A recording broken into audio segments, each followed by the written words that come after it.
I've been at this entrepreneur thing for about 30 years now. In that time, I've had some huge wins and some colossal failures.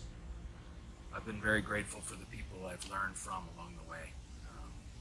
In some cases, I didn't realize how grateful until several years later.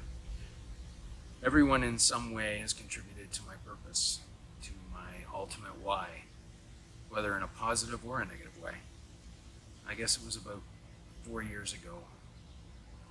While not in the best place in my life, I read a book by Simon Sinek, Find Your Why.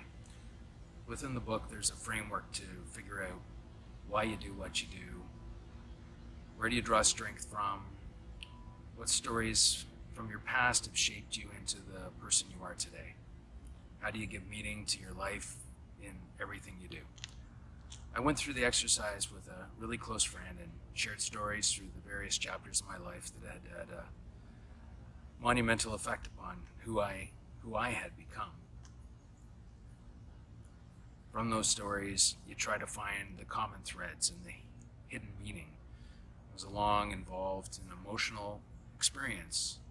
And at the end of the process, from dissecting all the meaning from your stories, you try to come up with the personal mission statement or your why statement. I remember coming up with my why statement and being pretty happy with it. The problem was, my work life wasn't congruent with my personal life. They were pretty much distinct and separate from one another. One didn't necessarily complement the other, so I just continued on the way I usually did. Then last year, I came across a paper about mental health and entrepreneurs. This gave me the opportunity to merge my business story with my personal story, especially as it related to my own mental health. I was getting closer to my worlds being congruent, but I still wasn't quite there. There was still something that was missing. Then, earlier this year, I had the good fortune to meet Mark Halpern. He was doing some amazing things in the world of philanthropy.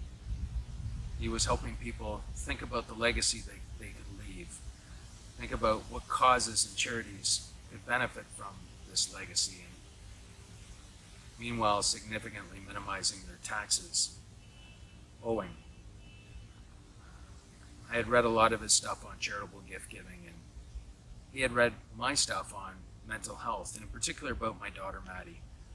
I explained about how my ex-spouse Nicole and my boys had done tons of great work through the Maddie Project, which was the foundation that had been set up in her name after she had passed away from depression 6 years ago.